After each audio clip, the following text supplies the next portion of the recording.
Hello student, welcome back to my channel Samrat academy. Student, मेरा नाम आकाश। मेरे प्यारे विद्यार्थी, जितने बच्चे 2023 बोर्ड एग्जाम देने वाले हैं, पूरे के पूरे महत्वपूर्ण बहुविकल्पीय प्रश्न लेकर आ गया हूं साइंस का। ठीक है, एक भी प्रश्न आप लोगों को ऑब्जेक्टिव क्वेश्चन छोड़ने वाला नहीं है। पूरे जाके एग्जाम में पूरे के पूरे ऑब्जेक्टिव में पूरे के पूरे नंबर लेकर चले आओ। ठीक है, देखते हैं कितने क्वेश्चन आप लोग कर लेते हो। अगर इसमें आपने अच्छे कर लिया तो समझ लिया कि एग्जाम में तो एक भी क्वेश्चन इससे बाहर तो आने वाला ही नहीं है। तो वीडियो को लाइक कर दो, चैनल पर नए तो चैनल को सब्सक्राइब करके बेल आइकन को प्रेस कर लो। चलो स्टार्ट करते हैं पहला प्रश्न। ठीक है, पूरा का पूरा आंसर हमें चाहिए। पहला प्रश्न देखो क्या है। डीएनए पाया जाता है, सिंपल क्वेश्चन है और इसका आंसर बहुत प्यारा होगा। डीएनए पाया जाता है, ऑप्शन ए कोशिका द्रव्य में, ऑप्शन बी केंद्रक द्रव्य में, ऑप्शन सी यहाँ पे केंद्रिका में और यहाँ पे ऑप्शन डी जो है वो है केंद्रक में। बताओ चारों ऑप्शनों में से कौन सा ऑप्शन सही होगा। बहुत ही ज़्यादा सिंपल क्वेश्चन है और जल्दी से इसका आंसर बताओ। सबको मालूम है कि डीएनए पाया जाता है कहाँ पे, केंद्रक में। मतलब ऑप्शन डी जो है इस क्वेश्चन का राइट आंसर हो जाएगा। पूरा का पूरा टेस्ट देना, एक भी प्रश्न छोड़ना नहीं है, बता दे रहा हूँ। ठीक है, पूरा का पूरा वादा आप मुझसे कीजिए, एक भी प्रश्न छोड़ना नहीं है, पूरा टेस्ट देना है। ठीक है, तैयारी अच्छे तरीके से कराई जा रही है, अच्छे तरीके से करो। क्वेश्चन नंबर दूसरा देखिए, बताइए क्वेश्चन नंबर दूसरा क्या है। दूरदृष्टि दोष के कारण प्रतिबिंब बनता है। अगर आपकी आंखों में दूरदृष्टि दोष है तो प्रतिबिंब कहाँ बनेगा, रेटिना पर, रेटिना के पीछे, रेटिना के आगे, नेत्र लेंस पर। यह प्रश्न इतना ज़्यादा आईएमपी है ना कि ये तो सीधे ही एग्जाम में आने वाला है। तो दूरदृष्टि दोष के कारण प्रतिबिंब कहाँ बनता है, तो आप सिंपल जवाब दोगे कि रेटिना के कहाँ बनता है, पीछे बनता है दूरदृष्टि दोष में। अगर निकट दृष्टि दोष होता तो रेटिना के कहाँ बनता, आगे बनता। ये भी प्रश्न याद कर लो। अगर आपका आंख बिल्कुल स्वस्थ है तो प्रतिबिंब कहाँ बनता है, रेटिना पर बनता है। ये सारे क्वेश्चंस आप बता दोगे। ठीक है, चलो अगला प्रश्न देखते हैं। और प्रश्न नंबर यहाँ पे तीसरा क्या है। एक अश्वशक्ति बराबर, बहुत इंपॉर्टेंट है, एक अश्वशक्ति बराबर कितना वाट होता है। 726 वाट कि 736 वाट कि 746 वाट कि 756 वाट। बताओ क्वेश्चन नंबर तीसरे का राइट आंसर क्या होगा। एक अश्वशक्ति बराबर होता है, सिंपल जवाब आप दोगे कि 746 वाट होता है। मतलब ऑप्शन तीसरा, मतलब ऑप्शन सी जो है इस क्वेश्चन का राइट आंसर होगा। ठीक है, ये इतना ज़्यादा इंपॉर्टेंट है, ये सभी प्रश्न बनेंगे और एक भी प्रश्न मिस मत कीजिएगा। ठीक है, चलिए और लास्ट में जरूर बताइए कितना प्रश्न किया है, क्योंकि हमने सबका कमेंट देखता हूँ और सबका लाइक करता हूँ कि किसका परफॉर्मेंस कैसा चल रहा है। ठीक है, चलिए अगला देखिए क्वेश्चन नंबर 4। किसी चालक में धारा का प्रवाह होता है।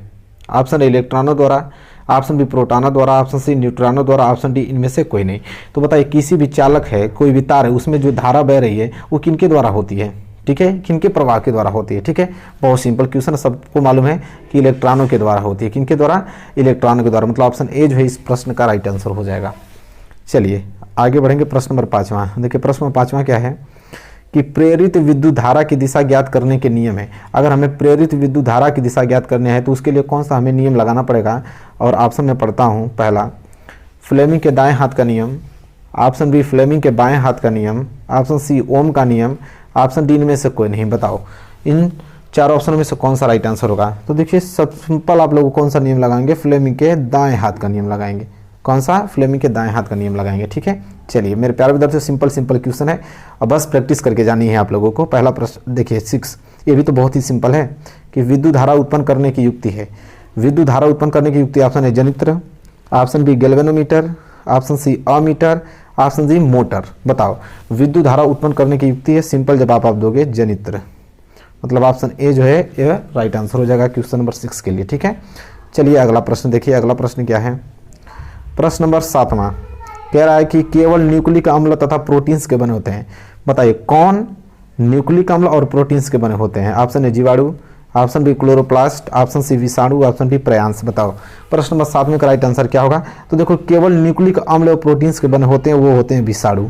ठीक है, विषाणु सिर्फ न्यूक्लिक अम्ल और प्रोटीन के बने होते हैं। ठीक है, मतलब ऑप्शन सी जो इस प्रश्न का राइट आंसर हो जाएगा। और अगला प्रश्न देखो क्या है, जल्दी से इसका आंसर बताओ। ये क्वेश्चन आपको लगाना है कि एक अवतल दर्पण की अगर वक्रता त्रिज्या 20 सेंटीमीटर है, इसकी फोकस दूरी कितनी होगी। बताइए option A -20 centimetre, option B -10 centimetre, option C 40 centimetre, option D 10 centimetre. बताओ सिंपल है, अवतल दर्पण की वक्रता त्रिज्या आर बराबर हमको दिया है 20 सेंटीमीटर। ठीक है, अब देखो ध्यान से समझना, अवतल दर्पण है, कौन सा दर्पण है, अवतल दर्पण है। तो अवतल दर्पण की वक्रता त्रिज्या हमेशा माइनस में होती है। ठीक है, और हमसे यह पूछा तो यह बराबर क्या हो जाएगा, r/2 और r का वैल्यू कितना, -20/2, काटोगे तो आ जाएगा आपका -10 सेंटीमीटर। मतलब ऑप्शन बी जो है इस प्रश्न का राइट आंसर हो जाएगा। ठीक है, चलो देखिए अगला प्रश्न, प्रश्न नंबर 9 क्या है। वायु के सापेक्ष माध्यम का अपवर्तनांक अधिकतम होता है। अगर हम वायु के सापेक्ष बात करें तो वायु के सापेक्ष किसका अपर्तनांक अधिकतम होता है? ऑप्शन ए जल का, ऑप्शन बी हीरा का, कि ऑप्शन सी यहाँ पे कांच का, ऑप्शन डी तारपीन के तेल का। बताओ क्या होगा राइट आंसर क्वेश्चन नंबर 9 का? तो सिंपल जवाब है ना कि हीरा ही होगा, क्योंकि हीरा का अपर्तनांक सबसे ज़्यादा होता है। चाहे वो वायु से तुलना करा लो, या तो जल से करा लो, या तो कांच से करा लो, किसी से भी करा लो, सबसे ज़्यादा अगर अपर्तनांक होता है तो हीरा का ही होता है। मतलब ऑप्शन बी जो है इस प्रश्न का राइट आंसर हो जाएगा। ठीक है, अगला प्रश्न फिर क्वेश्चन आगे बताओ। कह रहा है कि 20 सेंटीमीटर फोकस दूरी वाले उत्तल दर्पण के सामने अगर 20 सेंटीमीटर की दूरी पर स्थित वस्तु का प्रतिबिंब बनता है तो ऑप्शन ए 10 सेंटीमीटर दूरी पर दर्पण के पीछे, ऑप्शन बी 10 सेंटीमीटर दर्पण दूरी पर दर्पण के सामने, ऑप्शन डी अनंत पर, और ऑप्शन डी इनमें से कोई नहीं। पहले प्रश्न को पढ़ो ध्यान से। कह रहा है कि 20 सेंटीमीटर फोकस दूरी, मतलब यह बराबर 20 सेंटीमीटर दिया है उत्तल दर्पण के सामने अगर 20 सेंटीमीटर दूरी पर अगर स्थित वस्तु का, मतलब u बराबर 20 सेंटीमीटर दिया, तो कह रहा है प्रतिबिंब कहाँ बनेगा? तो आप सिंपल फार्मूला जब लगाओगे 1/f बराबर 1/v प्लस 1/u, और यहाँ से आप u का वैल्यू निकालोगे और v का वैल्यू निकालोगे तो कितना आएगा, ये पूछ रहा है। ठीक है, तो जल्दी से निकाल के कमेंट करके बताओ, अन्यथा मैं आप लोगों को आंसर बता देता हूँ। इसका आएगा 10 सेंटीमीटर दर्पण के पीछे आएगा, आप निकालोगे तो v बराबर 10 सेंटीमीटर ही आने वाला है। ठीक है, याद रखना। क्लियर हो गया? चलिए अगला प्रश्न देखते हैं। अगला प्रश्न देखो क्या है, प्रश्न नंबर 11 क्या है कि श्याम श्वेत फोटोग्राफी में प्रयुक्त होता है? Option A AgCl, option B PbNO3 whole twice, option C FeSO4, option D CaCO3। तो श्याम श्वेत फोटोग्राफी में प्रयुक्त होता है, सबको मालूम है कि AgCl प्रयोग होता है, मतलब ऑप्शन ए जो है इस प्रश्न का राइट आंसर हो जाएगा। ठीक है, चलो अगला प्रश्न देखिए। अगला प्रश्न है H2SO4 के जलीय विलयन का pH मान होता है?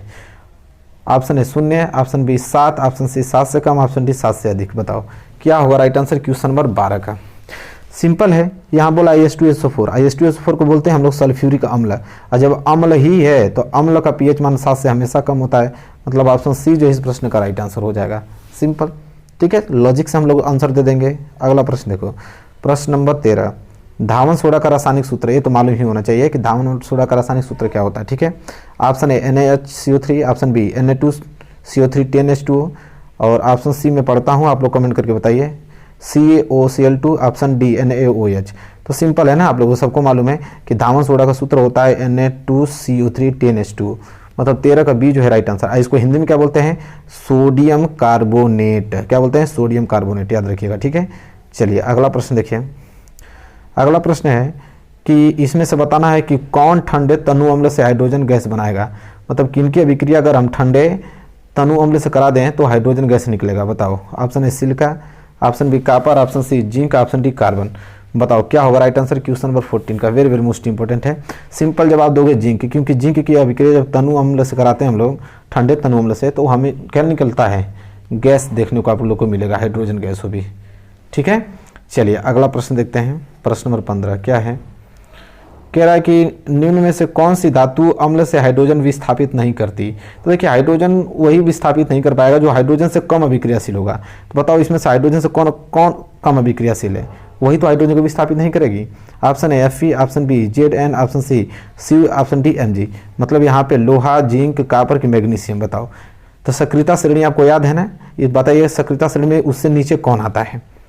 ठीक है, तो बताइए कौन धातु अम्ल से हाइड्रोजन विस्थापित नहीं करेगा? तो सिंपल है ना, कॉपर, क्योंकि कॉपर जो है वह हाइड्रोजन से कम अभिक्रियाशील है, और कम अभिक्रियाशील होता है तो अधिक अभिक्रियाशील होता है तो कभी तो विस्थापित करेगा ही नहीं, मतलब ऑप्शन सी जो है इस प्रश्न का राइट आंसर हो जाएगा। ठीक है, बाकी लोहा हुआ, जिंक हुआ, मैग्नीशियम, सब हाइड्रोजन से क्या है? अधिक अभिक्रियाशील हैं। चलिए अगला देखिए, प्रश्न नंबर 16, एथिल एल्कोहल का यूपीएससी नाम बताइए। ठीक है, यूपीएससी नाम बताना, वो भी एथिल एल्कोहल का। Option A methane, option B ethanol, option C ethanol, option D propanol. Very most important question है, इसका राइट आंसर बताओ क्या होगा? तो एथिल एल्कोहल का यूपीएससी नाम होता है मेरे प्यारे विद्यार्थियों मेथेन। क्या होता है? मेथेन। बहुत इंपॉर्टेंट प्रश्न है और याद रखिएगा, भूलिएगा मत। ठीक है, चलो देखो अगला प्रश्न, प्रश्न नंबर 17 क्या है?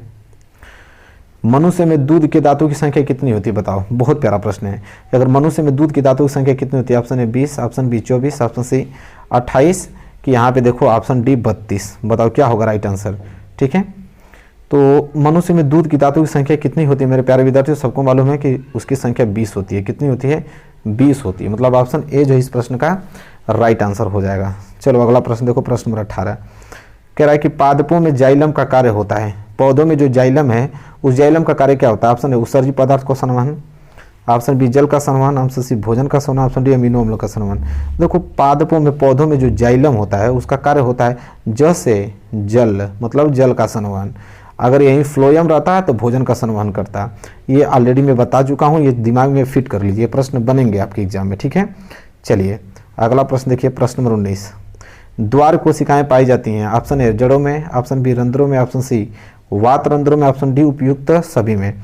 बताओ द्वार कोशिकाएं पाई जाती हैं, किस में पाई जाती हैं द्वार कोशिकाएं? तो सिंपल है, रंध्रों में पाई जाती हैं, सबको मालूम है। जितने लोगों ने ऑप्शन बी दिया बिल्कुल उनका आंसर सही है। चलिए अगला प्रश्न देखिए, प्रश्न नंबर 20।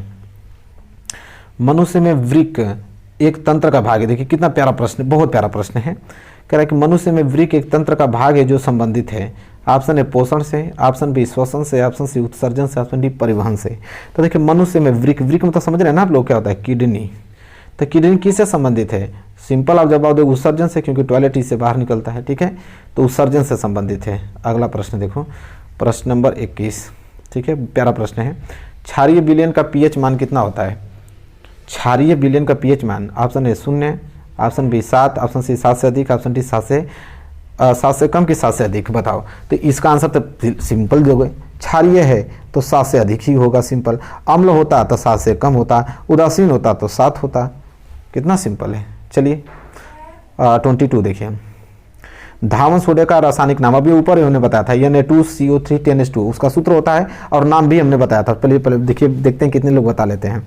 धावन सोडे का रासायनिक नाम, option A sodium chloride, option B sodium carbonate, option C sodium bicarbonate, option D sodium hydroxide. जल्दी से कमेंट, सबका आना चाहिए, मैं बता चुका हूँ। तो देखिए धावन सोडा का रासायनिक जो नाम होता है उसे बोलते हैं सोडियम कार्बोनेट, मतलब ऑप्शन बी जो इस प्रश्न का राइट आंसर हो जाएगा, ठीक है। चलिए देखिए प्रश्न नंबर 23, फफोलेदार तांबे में कॉपर की प्रतिशत मात्रा कितनी होती है? अगर फफोलेदार तांबा है उसमें कॉपर की प्रतिशत मात्रा कितनी होगी? Option 98%, option B 2%, option C 70%, option D 30%। क्या होगा राइट आंसर? तो इसका हो जाएगा 98%, ठीक है। तो फफोलेदार तांबे में कॉपर की प्रतिशत मात्रा 98%। बहुत इंपॉर्टेंट प्रश्न है, याद रखिएगा, ठीक है। अगला प्रश्न देखो, प्रश्न नंबर 24, कह रहा है कि प्रकाश की किरणें गमन करती हैं, प्रकाश की किरणें गमन करती हैं सीधी रेखा में, टेढ़ी रेखा में कि किसी भी दिशा में, किनमें से कोई नहीं? बहुत इंपॉर्टेंट प्रश्न है, बताइए क्या होगा राइट आंसर इसका? प्रकाश की किरणें गमन करती है। देखिए प्रकाश की जो किरण आती है ना वो सीधी रेखा में गमन करती है। कहाँ पे? सीधी रेखा में गमन करती है, ठीक है। ऑप्शन ए जो है इस प्रश्न का राइट आंसर हो जाएगा, ठीक है, समझ लीजिए, भूलिएगा मत। सिंपल क्वेश्चन वैसे भी आप लोग आंसर दे दोगे, कोई दिक्कत है नहीं। अगला प्रश्न देखो 25, निम्नलिखित में से किसका अपवर्तनांक सबसे अधिक होगा? अपवर्तनांक का भी हमने जिक्र किया था आप लोगों को, वायु का, बर्फ का, कांच का, हीरा का। हमने आगे ही आप लोगों को बता दिया था कि सबसे ज़्यादा अगर अपवर्तनांक होता है भाई तो हीरा का ही होता है, उसके अलावा नहीं। सीधे क्लिक करोगे आप हीरा पे, ठीक है। चलो अगला प्रश्न देख लो, प्रश्न नंबर 26। ये भी प्रश्न नॉर्मल है। क्या है? विभवांतर का एसआई मात्रक तो पूछा है, विभवांतर का एसआई मात्रक, या तो कभी कभी प्रश्न इस प्रकार पूछता है कि निम्नलिखित में से कौन विद्युत विभवांतर का एसआई मात्रक है? तो विभवांतर का एसआई मात्रक क्या होता है? Option A joule, option B watt, option C ampere, option D volt. तो सिंपल क्वेश्चन है, जल्दी से इसका आंसर बताओ, क्या होगा राइट आंसर? तो विभवांतर को किस में नापते हैं? वोल्ट में। उसका मात्रक क्या होता है? वोल्ट होता है, सिंपल, ठीक है। चलो अगला प्रश्न देख लो, अगला प्रश्न क्या है, ठीक है। अब देखिए जूल किसका होता है? कार्य का, ठीक है, उष्मा का, वाट किसका होता है? शक्ति का, एम्पियर किसका होता है? धारा का, और वोल्ट किसका होता है? विभवांतर का। तो सब कुछ तो याद ही है आप लोगों को। चलिए देखिए अगला प्रश्न 27, विद्युत बल्ब का तंतु किस धातु का बना होता है? ये जो पीला वाला बल्ब देखते हो तो उसका जो तंतु बना होता है वो किस धातु का बना होता है? ऑप्शन ए लोहा का, ऑप्शन बी टंगस्टन का, ऑप्शन सी तांबा का, ऑप्शन डी सोना का। बताओ क्या होगा राइट आंसर कि विद्युत बल्ब का जो तंतु है वो किस धातु का बना होता है? सिंपल आप जवाब दोगे कि टंगस्टन धातु का बना होता है, मतलब 27 का बी जो है राइट आंसर होगा, ठीक है। चलिए फटाफट बढ़ते रहिए, अगला प्रश्न है, और ये प्रश्न तो आना ही चाहिए, भी हमने बताया आप लोगों को कि विद्युत धारा का एसआई मात्रक होता है, अथवा विद्युत धारा का मात्रक क्या होता है? Option A watt, option B volt, option C ohm, option D ampere. तो सिंपल अभी हमने बताया कि धारा का, धारा किस में नापते हैं? एम्पियर में। प्रतिरोध का क्या होता है? ओम। वोल्ट तो अभी आपने देखा, ठीक है। वोल्ट किसका? विभवांतर का भी हमने देखा। शक्ति का वाट होता है, ठीक है। चलिए अगला प्रश्न देखिए 29 इंपॉर्टेंट है। पहले की बात आपको रिएक्शन पढ़ना पड़ेगा और रिएक्शन देख के बताना कि उपयुक्त रासायनिक अभिक्रिया कौन सी है। मतलब इस रिएक्शन को आप ध्यान से पढ़िए और बताइए कि विस्थापन अभिक्रिया है कि द्विविस्थापन अभिक्रिया है कि संयोजन अभिक्रिया है कि एक लास्ट में इनमें से कोई नहीं। बताइए कौन सी अभिक्रिया आपको दिख रही है? तो सिंपल आप देखिए, यह फील लोहा का अभिक्रिया और कॉपर सल्फेट से कॉपर बना रहा है और यहाँ पे आयरन सल्फेट बना रहा है। तो देखिए लोहा का अभिक्रिया और कॉपर सल्फेट से, ये लोहा जैसे ही कॉपर सल्फेट के साथ अभिक्रिया किया, कॉपर को देखो अलग कर दिया और यही लोहा सल्फेट के साथ मिलकर आयरन सल्फेट बना दिया, मतलब विस्थापित कर दिया, मतलब विस्थापन अभिक्रिया है। मतलब 29 का ए जो है राइट आंसर होगा। मतलब अधिक अभिक्रियाशील वाला तत्व कम अभिक्रियाशील तत्व को उसके यौगिक में से उसको क्या कर दिया, विस्थापित कर दिया, मतलब विस्थापन अभिक्रिया होता है। ठीक है, चलो अगला प्रश्न 30वां देखो, बहुत इंपॉर्टेंट है। क्या है? श्वसन किस प्रकार की रासायनिक अभिक्रिया है? श्वसन की बात कर रहा है। श्वसन किस प्रकार की रासायनिक अभिक्रिया, बहुत इंपॉर्टेंट प्रश्न है। ठीक है, उपचयन, ऑप्शन बी संयोजन, ऑप्शन सी ऊष्माक्षेपी, ऑप्शन डी ऊष्माशोषी। बताओ श्वसन किस प्रकार की रासायनिक अभिक्रिया मेरे प्यारे विद्यार्थियों? तो ऊष्माक्षेपीय अभिक्रिया, भूलिएगा मत कभी जिंदगी में, इतना मोस्ट इंपोर्टेंट प्रश्न है। ठीक है, यहाँ से प्रश्न बनना अनिवार्य है। चलो अगला प्रश्न देख लो, प्रश्न नंबर 31 क्या है? मनुष्य में वृक्क संबंधित है। वृक्क किससे, किडनी किससे संबंधित है? पोषण से, श्वसन से, उत्सर्जन से, परिवहन से। अभी हमने बताया था आप लोगों को किडनी जो होता है ना, उत्सर्जन से संबंधित होता है। किससे? उत्सर्जन से संबंधित। मतलब ऑप्शन सी जो है इस प्रश्न का राइट आंसर हो जाएगा। ठीक है, चलो देखो 32 कह रहा है कि पुष्प का कौन सा भाग फल में बदलता है? नॉर्मल क्वेश्चन है लेकिन स्टार वाले प्रश्न है, इंपॉर्टेंट है। तो पुष्प का कौन सा भाग फल में बदलता है? ऑप्शन ए पुंकेसर, ऑप्शन बी स्त्री केसर, ऑप्शन सी अंडाशय, ऑप्शन डी बीजांड। सबको मालूम है कि भैया अंडाशय ही तो किस में बदलता है? ठीक है, फल में बदलता है। मतलब 32 का सी जो है राइट आंसर हो जाएगा। ठीक है, चलिए आइए तो देखिए प्रश्न नंबर 33। प्रकाश संश्लेषण की क्रिया होती है, बताइए कवकों में, जंतुओं में, हरे पौधों में, परजीवों में। प्रकाश संश्लेषण की, तो प्रकाश संश्लेषण कौन करता है भैया? हरे पौधे ही तो करते हैं प्रकाश संश्लेषण। ठीक है, चलिए मतलब 33 का सी जो है राइट आंसर हो जाएगा। चलिए देखिए 34 क्या है? अच्छा ये बहुत इंपॉर्टेंट प्रश्न है, सोच समझ के जवाब दीजिएगा। पीतरस कहाँ से स्रावित होता है? इंपॉर्टेंट प्रश्न, एग्जाम में बनेंगे।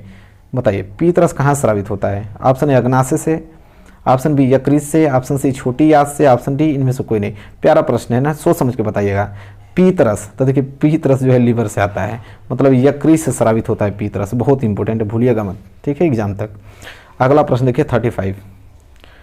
मानव हृदय में कितने कोष्टक होते हैं? कोष्टक दे देता है या तो वेस्मो दे देता है, दोनों याद रखिएगा, कोष्टो या वेस्मो। Option A 2, option B 8, option C 1, option D 4। तो मानव हृदय में देखिए 4 वेस्मो होते हैं, सबको मालूम है 4 वेस्म। बाएं अलिंद, दाएं अलिंद, बाएं निलय, दाएं निलय, मतलब 4 होते हैं। ठीक है, ऑप्शन डी जो है इस प्रश्न का राइट आंसर हो जाएगा कि मानव हृदय में कितने कोष्टक या वेस्म पूछ लेता है। ठीक है, भूलिएगा मतलब वेस्मों की संख्या कितनी होती है? 4 होती है। देखो 36। पादपों में फ्लोएम संवाहक, अभी हमने बताया था जाइलम आया था, तो हमने बताया था जाइलम जल का संवहन करता है, फ्लोएम आ गया। तो फ्लोएम किसका संवहन करेगा? ऑप्शन ए भोजन का, option B CO2 carbon dioxide का, ऑप्शन सी जल का, ऑप्शन डी अमीनो अम्ल का। अभी हमने बताया था जाइलम रहता तो जल का, लेकिन फ्लोएम है तो मतलब फ्लोएम मतलब एफ मतलब फूड, भोजन का संवहन करेगा। सिंपल, यहाँ से प्रश्न बना अनिवार्य है, या तो जाइलम दे दे या तो फ्लोएम दे दे। जाइलम दे देगा तो जल का संवहन, फ्लोएम दे देगा तो भोजन का संवहन। ये ट्रिक आप लोग दिमाग में फिट कर लीजिए एकदम। चलिए अगला प्रश्न देखते हैं 37। एक लिंगी पुष्प के उदाहरण कौन है? एक लिंगी पुष्प के उदाहरण, ऑप्शन है पपीता, ऑप्शन बी सरसों, ऑप्शन सी उड़ाल, ऑप्शन डी कोई उत्तर नहीं।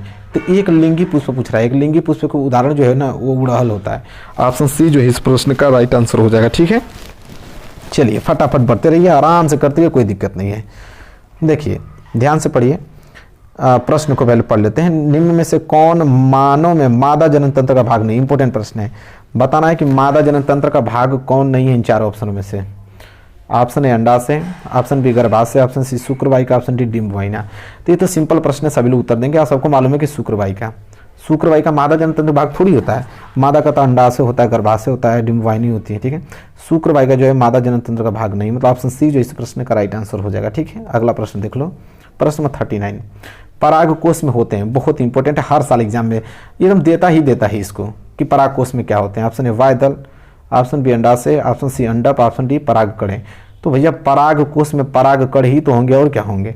मतलब ऑप्शन डी जो है इस प्रश्न का राइट आंसर हो जाएगा। ठीक है, चलो देख लो अगला प्रश्न 40वां क्या है कि मानव में गुणसूत्रों की संख्या कितनी होती है? अगर मानव की बात करें तो मानव में गुणसूत्रों की संख्या कितनी होती है, बताइए। Option A 22, option B 23, option C 46, option D 69। तो देखो मानव गुणसूत्रों की संख्या होती है टोटल 46। सबको मालूम है। तो ऑप्शन सी जो है इस प्रश्न का राइट आंसर हो जाएगा। तो देखो मेरे प्यारे विद्यार्थियों, अब है प्रश्न नहीं, मतलब टोटल 40 प्रश्न डिस्कस किया। अब इससे बाहर थोड़ी एग्जाम में आएगा, समझ रहे हैं, प्रैक्टिस तो करनी है आप लोग, इससे बाहर एक प्रश्न एग्जाम में नहीं आएंगे, पूरे के पूरे नंबर लेकर आओगे 95%। लघुत्री दीर्घुत्री भी चल रहा है आप लोगों के साथ में, क्या चाहिए। वीडियो को लाइक कर दो, चैनल पर नए तो चैनल को सब्सक्राइब जरूर कर लो, ठीक है। इसी तरह मिलेंगे नेक्स्ट वीडियो में, तब तक के लिए धन्यवाद।